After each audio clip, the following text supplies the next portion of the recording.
नमस्कार, मैं खुशवानी। बिहारी न्यूज में आपका स्वागत है। आज है 2 सितंबर। खबरों की ओर बढ़ने से पहले एक नजर सुर्खियों पर। एसबीआई ने स्पेशलिस्ट कैडर ऑफिसर के 714 रिक्तियों के लिए निकाली अधिसूचना। बिहार के सरकारी स्कूलों में आयोजित होगा तरंग मेधा उत्सव। बीपीएससी अध्यक्ष ने कहा सिर्फ 21 सितंबर को होगी बीपीएससी 67वीं की पीटी परीक्षा। नगर निकाय चुनाव में इन लोगों की नहीं लगेगी ड्यूटी। नंबर 3 पर किसे करनी चाहिए बल्लेबाजी, विराट या सूर्या? गंभीर ने दिया दिलचस्प जवाब। अब चलिए बढ़ते हैं बिहार की अब तक की 25 बड़ी खबरों की ओर विस्तार से।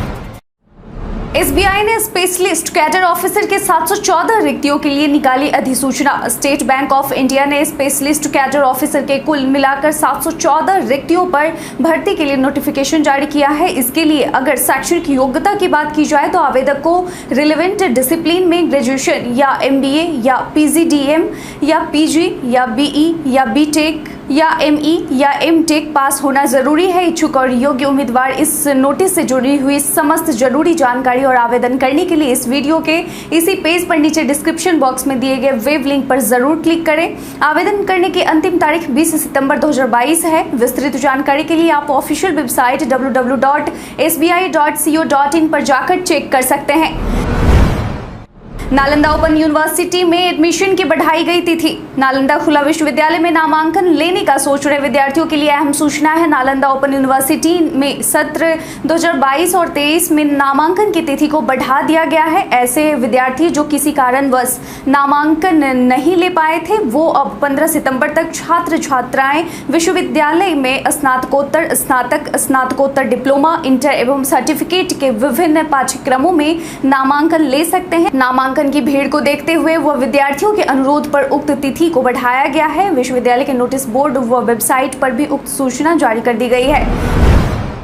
बर्थडे स्पेशल में आज हम बात करेंगे गौरव तिवारी की। गौरव तिवारी एक paranormal investigator, UFO field investigator और भारत में पैरानेक्सस प्रतिनिधि थे जो रणविजय सिंह के साथ MTV girls night out, Sunny Leone के साथ haunted weekends, Aaj Tak live India, news 24, star TV, Zee TV, fear files, डर की सच्ची तस्वीरें, सीफी के हॉन्टिंग ऑस्ट्रेलिया और सोनी टीवी के भूत आया जैसे टेलीविजन शो में दिखाई दिए थे। Gautam Tiwari paranormal radio show में अतिथि और इंडियन पैरानॉर्मल सोसाइटी के सीईओ और संस्थापक भी थे। गौरव तिवारी का जन्म बिहार के पटना जिले में आज ही के दिन 2 सितंबर 1984 को हुआ था। दुर्भाग्यवश 7 जुलाई 2016 को अपने द्वारका स्थित घर में दम घुटने से वो मृत पाए गए, जिसके बाद लोगों द्वारा और विभिन्न मीडिया में अटकलें लगाई जा रही थी कि उनकी मृत्यु एक आत्महत्या थी।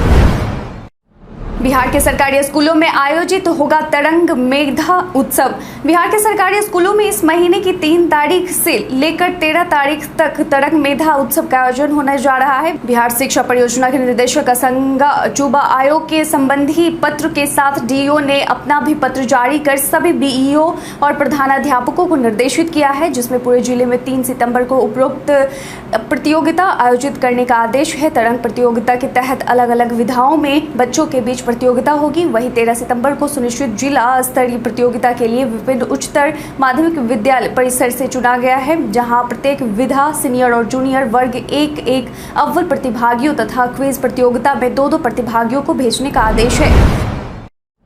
अब सफाई कर्मचारी सीखेंगे सफाई के गुण, यहाँ खोला जाएगा प्रशिक्षण केंद्र। अब बिहार के सफाई कर्मचारी सफाई की शिक्षा लेंगे। दरअसल बिहार के मुजफ्फरपुर जिले में कचरा प्रबंधन प्रशिक्षण केंद्र खोला जाएगा, जिसमें 9000 वर्ग फुट में बनाया जाएगा। इस पर करीब 16 लाख रुपए खर्च किए जाएंगे। मुजफ्फरपुर जिले के सकरा प्रखंड के सकरा वाजुद पंचायत में 9000 वर्ग फुट में बनने वाला राज्य का यह पहला अत्याधुनिक केंद्र होगा, जहाँ पर सफाई कर्मचारियों को ट्रेनिंग दी जाएगी। इसमें गीला, सूखा और प्लास्टिक कचरा प्रबंधन के गुण सिखाए जाएंगे। ट्रेनिंग सेंटर में एक साथ 80 लोगों को ट्रेनिंग दी जाएगी। आपको बताते चले कि राष्ट्रपिता महात्मा गांधी की जयंती पर 2 अक्टूबर को इसका उद्घाटन होगा। विभाग ने प्रथम किस्त के तौर पर 16 लाख रुपए उपलब्ध करा दिए हैं। ऑनलाइन कर सकेंगे पिंडदान। पर्यटन विभाग लेकर आया विशेष पैकेज। आगामी 9 सितंबर से गया में शुरू होने वाले विश्व प्रसिद्ध पितृपक्ष मेला को लेकर प्रशासन ने तैयारियां लगभग पूरी कर ली हैं। उन लोगों के लिए भी विशेष सुविधा है जो गया पहुंचकर पिंडदान नहीं कर सकते। Bihar state tourism development corporation ने देश और विदेश के पिंडदानियों के लिए घर बैठे ही पिंडदान की व्यवस्था की है। इसके लिए Bihar state tourism development corporation ने ई पिंडदान का पैकेज तैयार किया है। इसमें आपको कुल 20,425 रुपए का खर्च आएगा। पैकेज के तहत कोई भी व्यक्ति अपने घर में रहकर अपने पितरों का पिंडदान करा सकता है और अपने पितरों को मोक्ष दिलाने में अहम भूमिका निभा सकता है। बीपीएससी अध्यक्ष ने कहा सिर्फ 21 सितंबर को होगी बीपीएससी 67वीं पीटी परीक्षा। बीते दिन बीपीएससी 67वीं पीटी परीक्षा को लेकर मुख्यमंत्री की अध्यक्षता में बैठक बुलाई गई, जहां बीपीएससी अभ्यर्थियों की बड़ी जीत हुई है। इस बैठक में छात्रों की मांग को ध्यान में रखते हुए नए नियम को वापस ले लिया गया है और पूर्व की तरह बीपीएससी की परीक्षा एक दिन में एक पाली में बिना परसेंटाइल सिस्टम के आयोजित की जाएगी। वहीं दैनिक भास्कर की एक रिपोर्ट के मुताबिक फैसले के बाद बीपीएससी के चेयरमैन अतुल प्रसाद से बातचीत की गई, जहां उन्होंने बताया कि बीपीएससी 67वीं परीक्षा को लेकर हमारी सारी तैयारी पहले से ही है। अब हम एक ही दिन पीटी की परीक्षा 21 सितंबर को ले सकेंगे। अगर परीक्षा केंद्रों की व्यवस्था हो जाती है तो कोई दिक्कत नहीं है। उन्होंने ये भी कहा कि जो परीक्षार्थी इस बात से चिंतित थे कि परीक्षा में अनावश्यक विलंब नहीं हो तो हम 21 सितंबर को परीक्षा लेंगे। इससे एक और भी फायदा यह होगा कि यूपीएससी के अभ्यर्थी की 18 और 19 को परीक्षा है तो उनको 2 दिन का गैप मिल जाएगा। चौमुखी महादेव मंदिर इस वजह से है बेहद खास। बिहार में कई दर्शनीय, ऐतिहासिक और तीर्थ स्थल मौजूद हैं जो कि आपके बिहार पर्यटन को यादगार बना सकते हैं। उन्हीं में से एक है चौमुखी महादेव मंदिर। बसरा बस स्टेशन से 2.5 किलोमीटर की दूरी पर चौमुखी महादेव मंदिर बिहार के वैशाली जिले में स्थित एक पवित्र हिंदू मंदिर है।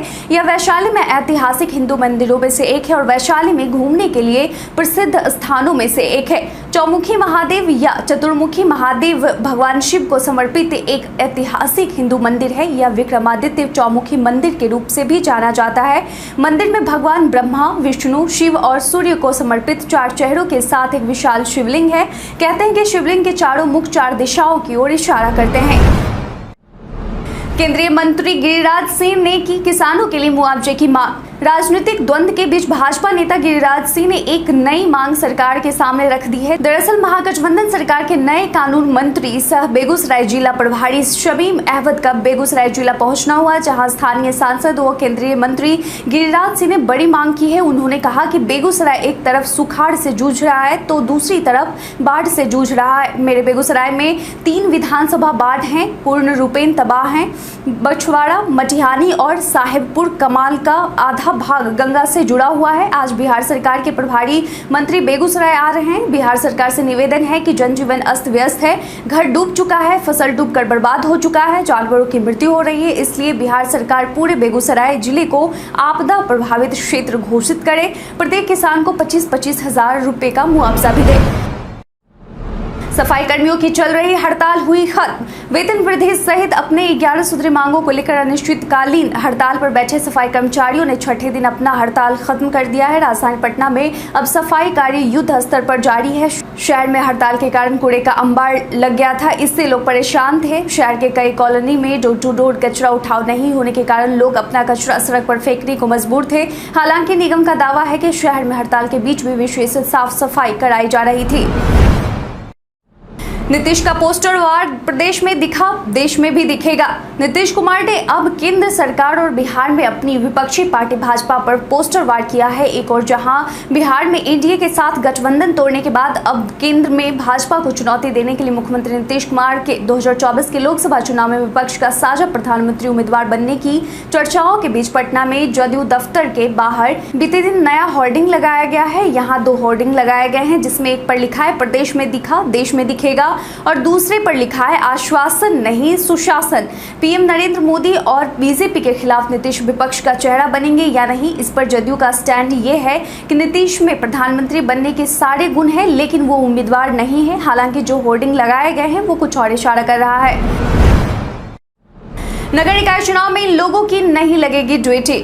इस बार निकाय चुनाव में काफी वक्त लग रहा है, लेकिन निकाय चुनाव की तैयारियां जोर शोर से चल रही है और इसी महीने निकाय चुनाव की तारीख भी घोषित कर दी जाएगी। इस बीच नगर निकाय चुनाव में इस बार कई नियमों में बदलाव किए गए हैं। पहले नगर निकाय चुनाव में नगर परिषद और नगर पंचायत के अधिकारी तथा कर्मियों को ड्यूटी दी जाती थी, लेकिन अब उन लोगों को इस चुनाव कार्य में कोई जिम्मेदारी नहीं दी जाएगी। इसके साथ ही और कई बदलाव किए गए हैं। वहीं 28 सितंबर को हर हाल में जिले के अधिकारी चुनाव सामग्री प्राप्त कर लेंगे। वहीं पहले चरण के मतदान के लिए कर्मचारियों का प्रशिक्षण 8 अक्टूबर और दूसरे चरण के लिए मतदान कर्मियों का प्रशिक्षण 18 अक्टूबर तक कराने के निर्देश जिलों को दिए गए हैं।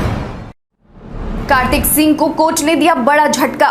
महागठबंधन सरकार में बनाए गए कानून मंत्री ने बुधवार की देर शाम मंत्री पद से इस्तीफा दे दिया। वहीं बीते दिन कार्तिक सिंह पर अपहरण केस में बेल जमानत याचिका पर कोर्ट में सुनवाई हुई।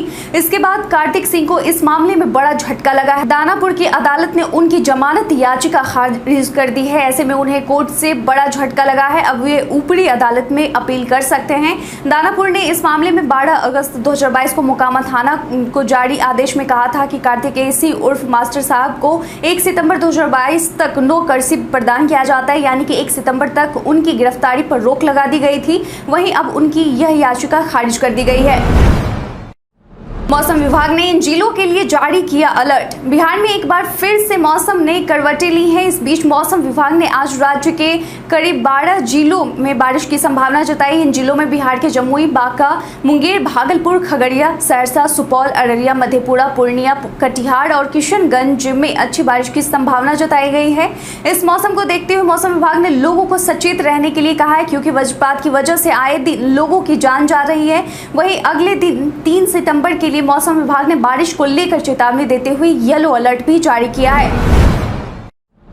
बिहार में भारी संख्या में पुलिसकर्मी गृह जिले में ही तैनात। बिहार पुलिस मुख्यालय ने विभाग में बड़ा गड़बड़झाला पकड़ा है। बिहार में करीब 875 ऐसे पुलिसकर्मी हैं जो कि अपने ही गृह जिले में पदस्थापित हैं। हालांकि इसकी भनक अब बिहार पुलिस मुख्यालय को लग चुकी है और अब इन सभी का ट्रांसफर कर दिया गया है। 31 अगस्त 2022 को पुलिस मुख्यालय के स्तर पर गठित स्थानांतरण समिति की बैठक में यह पाया गया है कि इन पुलिस पदाधिकारियों कर्मियों का पदस्थापन उनके गृह जिला में है। यह स्थानांतरण पदस्थापन नीति के अनुरूप नहीं है। अब इसके बाद पुलिस मुख्यालय के डीआईजी ने इस संबंध में गृह विभाग की तरफ से जारी आदेश के आलोक में कार्रवाई सुनिश्चित करने को कहा है। यह आदेश तत्काल प्रभाव से लागू होगा। पुलिस मुख्यालय ने सभी जिलों के एसपी से कहा है कि वे 10 सितंबर तक स्थानांतरित कर्मियों को विरमित करें।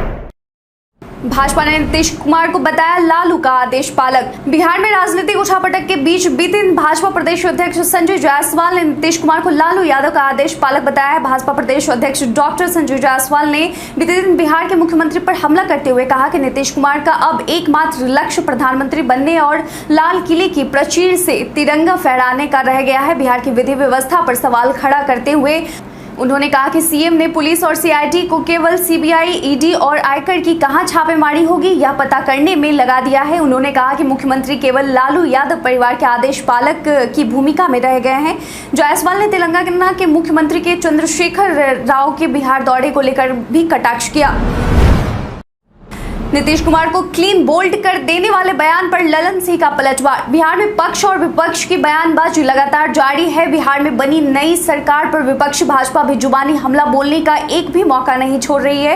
वहीं भाजपा को मुंहतोड़ जवाब देने के लिए जदयू के कद्दावर नेता भी फ्रंट फुट पर आए हुए हैं। इसी कड़ी में ललन सिंह ने सुशील मोदी पर निशाना साधते हुए कहा कि नीतीश जी को चुनौती देने से पहले अपने गिरेबान में झांक लें। वो दिन भूल गए जब मंत्री जी अदालत से सजा की कॉपी लेकर भाग गए। दरअसल कार्तिक सिंह के मंत्री पद से इस्तीफे पर सुशील मोदी ने कहा कि नीतीश कुमार पहले ओवर में ही क्लीन बोल्ड हो गए हैं। अभी तो कार्तिक कुमार का पहला विकेट गिरा है, अभी और कई विकेट गिरेंगे, जिस पर ललन सिंह ने पलटवार किया है। हाईकोर्ट ने मांगा जवाब, अब तक पटना में कितनी कॉलोनियों का हुआ निर्माण और विकास। पटना के राजीव नगर थाना क्षेत्र के नेपाली नगर में अवैध तरीके से सरकारी जमीन पर अतिक्रमण करने के मामले पर कोर्ट में सुनवाई चल रही है। इसी कड़ी में बीते दिन सुनवाई करते हुए जस्टिस संदीप कुमार ने बिहार राज्य आवास बोर्ड को बताने को कहा है कि अब तक पटना में कितनी कॉलोनियों का निर्माण और विकास किया जा रहा है। साथ ही कोर्ट ने राज्य सरकार को एमिकस क्यूरी संतोष सिंह द्वारा प्रस्तुत दलीलों का अगली सुनवाई में जवाब देने का निर्देश दिया है। पिछली सुनवाई में राज्य सरकार ने स्पष्ट स्पष्ट किया था कि नीति में कोई परिवर्तन नहीं होगा। कोर्ट को राज्य सरकार की ओर से बताया गया कि गलत तरीके से बने मकानों को तोड़े जाने की नीति जारी रहेगी। नीतीश को पीएम उम्मीदवार बनाना नहीं बल्कि ये है जदयू का लक्ष्य। जदयू के राष्ट्रीय अध्यक्ष ललन सिंह ने बीते दिन जदयू के लक्ष्य के बारे में बताया। ललन सिंह ने बताया कि बीजेपी के विरुद्ध देश भर की सभी पार्टियों को एकजुट कर एक मंच पर लाना और एकजुट होकर भारतीय जनता पार्टी से मुकाबला करना हमारा लक्ष्य है। उन्होंने कहा कि हम फिर से दोहराते हैं कि नीतीश कुमार प्रधानमंत्री पद के कभी उम्मीदवार नहीं है। यह मीडिया के दिमाग की उपज है। एक एजेंडा के तहत इसे चलाया जा रहा है। जदयू का स्टैंड साफ है कि नीतीश कुमार देश के सभी विपक्षी पार्टियों को एक मंच पर लाने का प्रयास करेंगे, न कि वे प्रधानमंत्री के उम्मीदवार हैं। आरोपित मंत्रियों को पद से हटाने के सवाल पर उपेंद्र कुशवाहा ने कहा। जदयू संसदीय बोर्ड के अध्यक्ष उपेंद्र कुशवाहा बीते दिन आचार संहिता के उल्लंघन मामले में कटिहार कोर्ट में पेश हुए। यह मामला 10 साल पुराना है। इस दौरान उपेंद्र कुशवाहा ने तेलंगाना के मुख्यमंत्री केसीआर के बिहार दौरे पर कहा कि आगामी लोकसभा चुनाव में विपक्ष को एकजुट करने की कवायद की जा रही है। खासकर दागी मंत्रियों के मुद्दे पर सरकार के बैकफुट में आने के सवाल पर जदयू के वरिष्ठ नेता उपेंद्र कुशवाहा ने कहा कि सरकार भ्रष्टाचार के प्रति कंप्रोमाइज मूड में नहीं है, इसलिए जब ऐसी बातें सामने आती हैं तो संबंधित विभाग के मंत्री को हटाया गया है। नंबर 3 पर किसे करनी चाहिए बल्लेबाजी, विराट या सूर्य? गंभीर ने दिया दिलचस्प जवाब। एशिया कप 2022 में हांगकांग के खिलाफ सूर्य और विराट की साझेदारी की जहां हर जगह तारीफ हो रही है, वहीं टीम इंडिया के पूर्व बल्लेबाज गौतम गंभीर ने एक चौंकाने वाला बयान दिया है। दरअसल गंभीर चाहते हैं कि नंबर 3 पर भारत के लिए सूर्य कुमार यादव बल्लेबाजी करे। गंभीर ने यह बयान भारत बनाम हांगकांग मैच में कमेंट्री के दौरान दिया। उनके साथ कमेंट्री कर रहे दीप दासगुप्ता ने भी गंभीर के बयान का समर्थन किया। गौतम गंभीर ने कहा कि लोग कहते हैं कि मैं बायस्ड होकर बयान देता हूं, लेकिन मौजूदा फॉर्म को देखते हुए भारतीय टीम को सूर्य कुमार यादव से नंबर 3 पर बल्लेबाजी करवानी चाहिए। भारत के इतिहास में आज की तारीख कई कारणों से है दर्ज। 1946 में भारत की अंतरिम सरकार का गठन जवाहरलाल नेहरू की अध्यक्षता में प्रधानमंत्री की शक्तियों के साथ उपाध्यक्ष के रूप में किया गया था। 1960 में तिब्बत के इतिहास में केंद्रीय तिब्बती प्रशासन की संसद का पहला चुनाव हुआ था। 1970 में कन्याकुमारी में विवेकानंद स्मारक शिला का उद्घाटन हुआ था। 1885 में केरल के प्रसिद्ध समाज सुधारक टी.के. माधवन का जन्म हुआ था। 1984 में भारतीय मॉडल और अभिनेत्री उदिता गोस्वामी का जन्म हुआ था। 1988 में भारतीय क्रिकेटर ईशांत शर्मा का जन्म हुआ था। 1989 में भारतीय पार्श्व गायक स्मित सिंह सोढ़ी का जन्म हुआ था। 1955 में भारत के प्रसिद्ध विद्वान, साहित्यकार और शिक्षा शास्त्री अमरनाथ झा का निधन हुआ था। और आज ही राष्ट्रीय पोषाहार दिवस सप्ताह के रूप में मनाया जाता है और आज ही के दिन विश्व नारियल दिवस के तौर पर भी मनाया जाता है।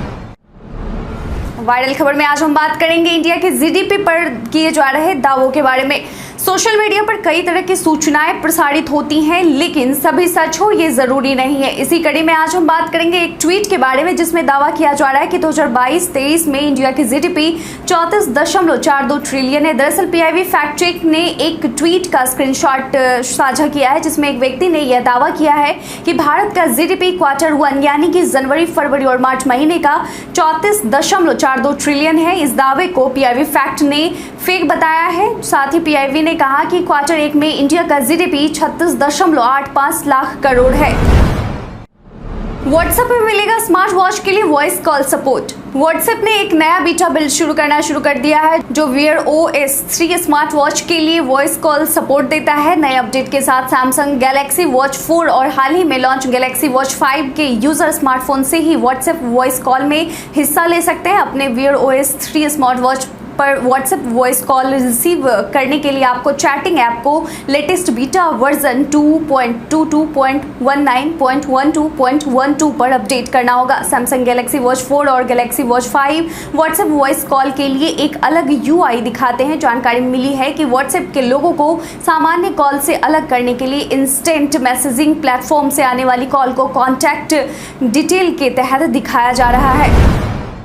कपिल शर्मा के साथ अनबन को लेकर कृष्णा अभिषेक ने तोड़ी चुप्पी। द कपिल शर्मा शो का तीसरा सीजन जल्द आने वाला है। बीते बुधवार को सोनी टीवी ने वीडियो क्लिप शेयर कर नए कास्ट और उनके कैरेक्टर के बारे में जानकारी दी है, लेकिन इस लिस्ट में सभी पहले के किरदार हैं। वहीं शो में नई कास्ट एक्ट्रेस सृष्टि रोडे कपिल की लव इंटरेस्ट गजल शर्मा का किरदार निभाते हुए दिखेंगी, लेकिन इस लिस्ट में कृष्णा कहीं दिखाई नहीं दिए। इसको लेकर तरह तरह की गॉसिप चल रही थी कि कृष्णा और कपिल में अनबन हो गई। हालांकि कृष्णा ने इसको लेकर अपनी चुप्पी तोड़ी है। उन्होंने कहा कि पता नहीं कौन ऐसी अफवाहें फैला रहा है, मैं और कपिल बहुत अच्छे दोस्त हैं। आज रात को मैं और कपिल साथ में ऑस्ट्रेलिया जा रहे हैं। I love him and he love me. मेरा भी शो है वो और मैं शो में वापस आऊंगा।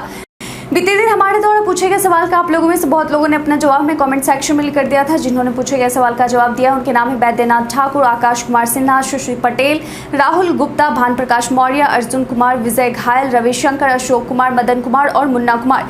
इसके साथ ही बढ़ते हैं आज के सवाल की ओर। आज का सवाल है कि क्या आप अपने क्षेत्र की सफाई व्यवस्था से संतुष्ट हैं? अगर हाँ तो प्रशासन इसके लिए वहाँ क्या क्या कर रही है? अपना जवाब में कमेंट सेक्शन में लिखकर जरूर बताएं। साथ ही अपने क्षेत्र का नाम भी कमेंट सेक्शन में लिखें। आज के लिए बस इतना ही। बिहार की तमाम खबर के साथ बने रहने के लिए देखते रहें बिहारी न्यूज। और साथ ही अगर आप YouTube चैनल से देख रहे हैं तो चैनल को सब्सक्राइब करना और Facebook से देख रहे हैं तो पेज को लाइक करना ना भूलें। धन्यवाद।